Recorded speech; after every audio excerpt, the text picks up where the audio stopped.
Sindh high court ने बल्दियाती इंतखाबात के शेड्यूल के ऐलान के बाद होने वाली ट्रांसफर पोस्टिंग वापस लेने की हिदायत कर दी।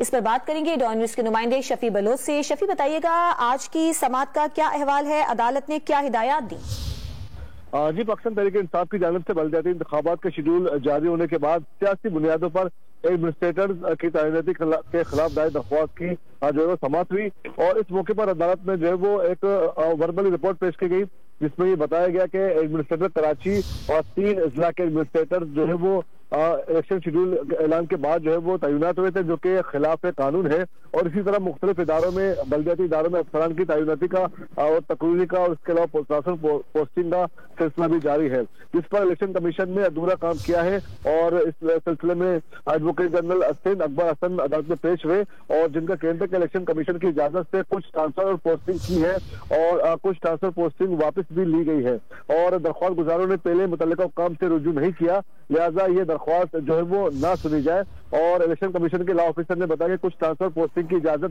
बाकायदा हुकूमत सिंध की जानिब से ली गई थी और डिपुटेशन पर एडमिनिस्ट्रेटर तैनात जो है वो नहीं किए गए।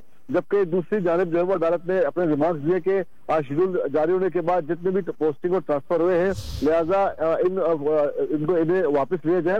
और अदालत ने इलेक्शन कमीशन को 9 जनवरी तक जो है वो अदालत में रिपोर्ट पेश करने का हुक्म दे दिया कि एडमिनिस्ट्रेटर्स की तैनाती और इसके अलावा दीगर। अदालत ने दरख्वास्त की मजीद समाअत 9 जनवरी तक मुलतवी कर दी। बहुत शुक्रिया आपका शफी बलोच।